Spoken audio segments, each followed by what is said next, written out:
Hey everyone, I'm Caitlin, and this is my SocTalk.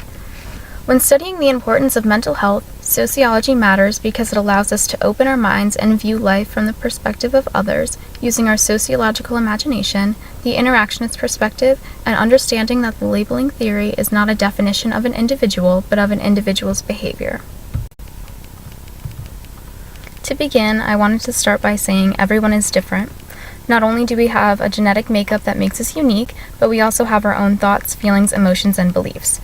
So what happens when we have a different set of beliefs than another individual? Well, according to Dr. Neil Thompson in 2014, this is when conflicts arise. And contrary to popular belief, conflict is an important part of life because it enables us to strengthen our interpersonal skills by interacting with others who share differing viewpoints, which allows us to broaden our sociological imagination. Conflict also allows us to view social issues from an interactionist perspective, and in the Schaeffer text, the interactionist perspective is defined as a primary concern with the everyday ways in which individuals shape their society and are shaped by it. People who have an interactionist perspective see social change as an ongoing and very personal process. The labeling theory is also an important component of conflict because it forces us to think about the behavior and what may have caused the individual to engage in such behaviors. People often define one's behavior based on their ethnicity, race, and social class, but it's very important to disregard the discriminatory aspects because there are various reasons why an individual chooses to engage in a specific behavior that has zero regard to their race, ethnicity, or social class. And once we gain an understanding of all of this, we are able to step back from our personal beliefs and allow others to share their beliefs as an attempt to resolve the conflict that has risen in order to come to some common ground or an agreement to disagree. A major conflict that has been on the rise is the issue of mental health importance. Not everyone is psychologically minded, which means there are people who do not believe in mental health issues or the importance of one's mental health. As a psychology major and someone who suffers from mental health issues, it is difficult to understand those individuals who are not psychologically minded. Not only do I live a life of constant mental instabilities, but I have to evaluate every situation with my disorder in mind. This goes for very simple activities and other more complex ones. For example, when applying for a job, do I choose to identify a mental health issue in general as a specific diagnosis, or do I choose to disclose that information in fear that my application will be denied? When walking my dog in the winter, do I stay in my yard because I know I can avoid the ice, or do I take the chance of slipping on ice and walk on the sidewalk? When I'm at the grocery store, do I talk to the cashier or do I avoid conversation because I know I'm having an off day and the slightest thing can set me off towards a downward spiral of negative thoughts, emotions, feelings, and actions? When completing a final based on personal topics, do I identify my diagnosis or do I continue to explain my perspective without the label? This last question is my current decision struggle because I know there are individuals who do not have a full understanding of my mood/thought disorder. And consequently, they may have incorrect presumptions about how I should act based on stereotypes and how they should act towards me. The fact is that I'm human and I do have mental health issues and I'd like to be treated like a human. I struggle comorbidly from bipolar disorder with more depressive than manic episodes, depressive episodes so bad that I can't get out of my bed for weeks. I have crippling anxiety, and a psychiatrist once told me that I have a touch of borderline personality disorder. I've also struggled with anorexia nervosa at varying levels of intensity, with one instance so severe that I was only days away from hospitalization with a feeding tube shoved down my throat.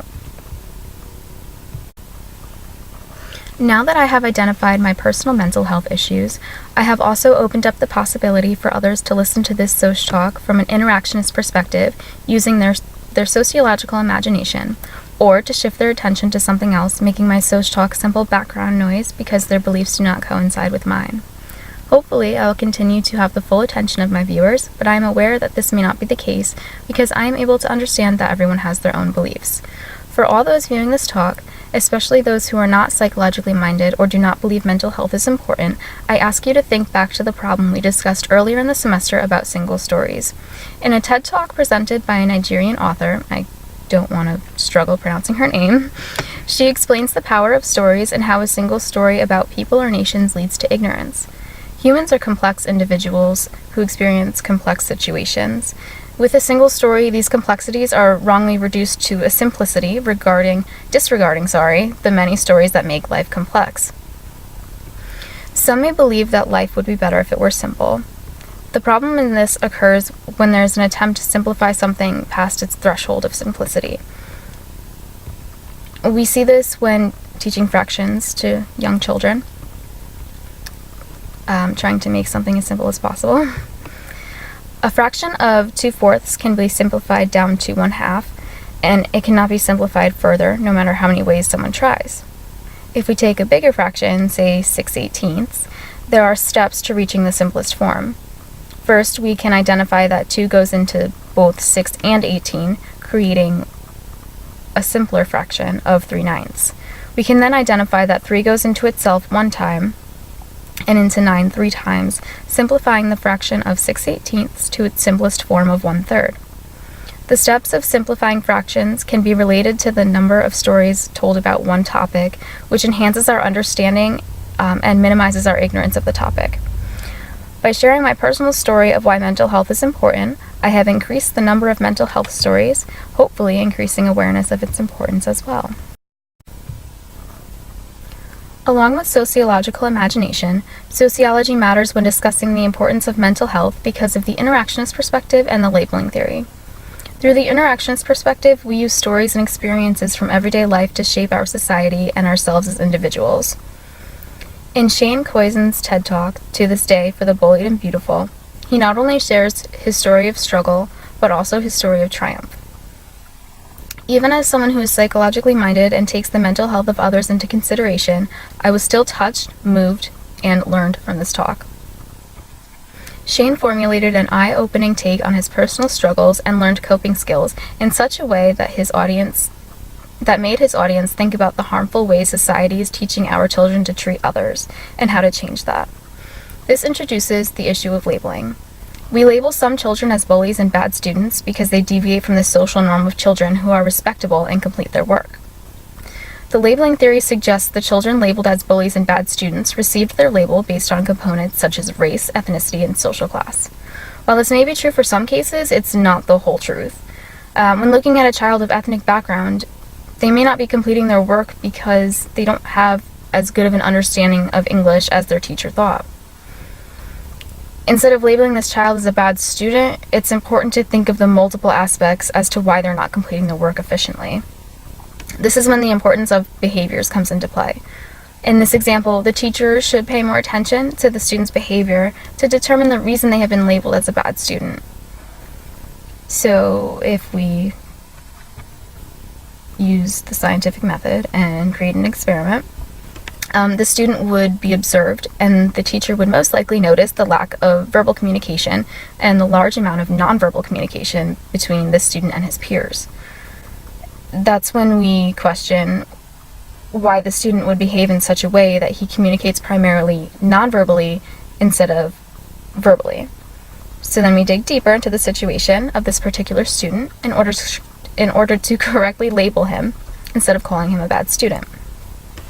Here are some things that we do know. The student is capable of completing his work, but it takes him a significantly larger amount of time than his peers, than his English-speaking peers. That's an important part. He comes from an ethnic background, and his parents are not fluent in English, so he speaks his native language at home.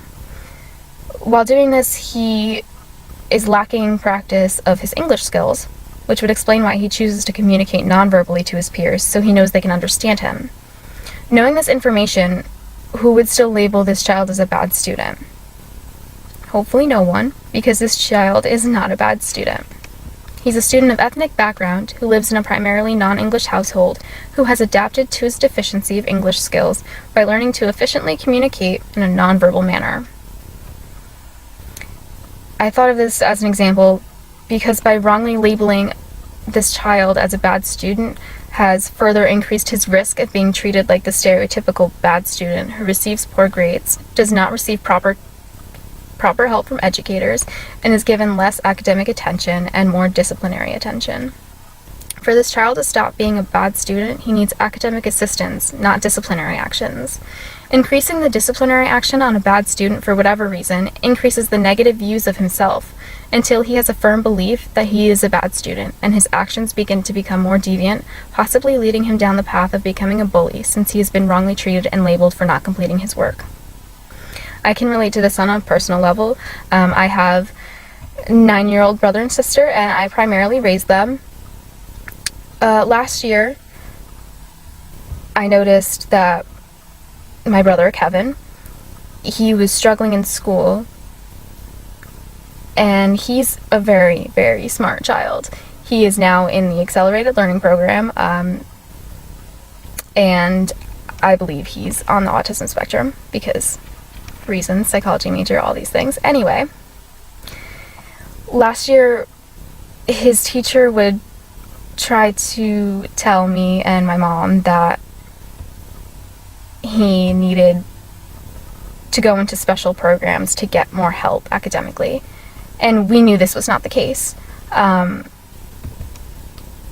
don't always know your child. Fortunately, I know them very well. Like I said, I did primarily raise them. So I have that connection with them, like a mother would. He was being wrongly treated as a bad student because he couldn't focus on his work. And it's not that he couldn't sit there and finish it. He finished it very quickly.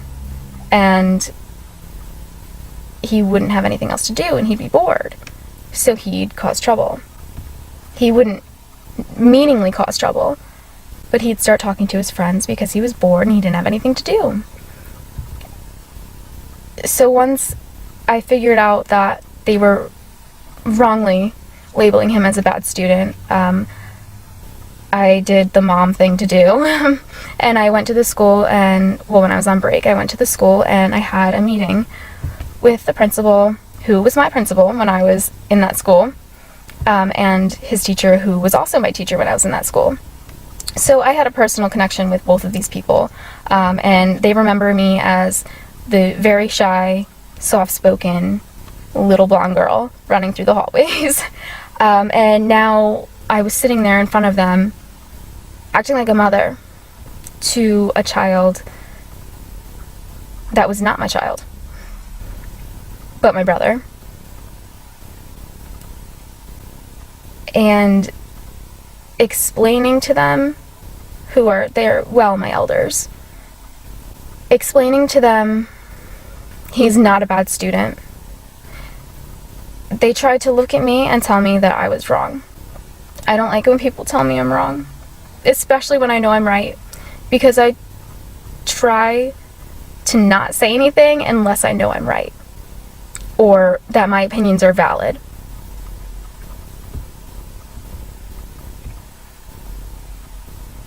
Sorry, I lost my train of thought.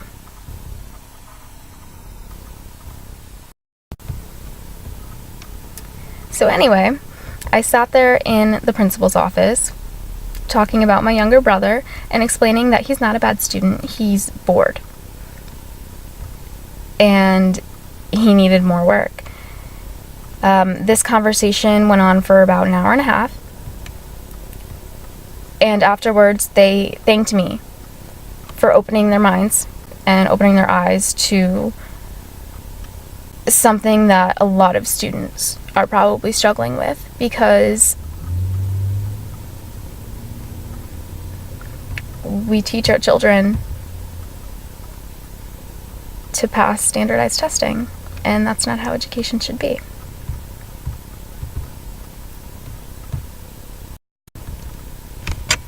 However, this SocTalk is not about the importance of proper education. It is about the importance of mental health. And someone's mental health can be affected at any point in their life based on what's happening around them and in their life at that time. The World Health Organization defines health as a state of complete physical, mental, and social well-being, and not merely the absence of a disease. Although we have very clear evidence that indicates the importance of mental health, there are still people who do not believe mental health should be included in this definition. So this is the end of my SocTalk, and this is the question that I want to introduce.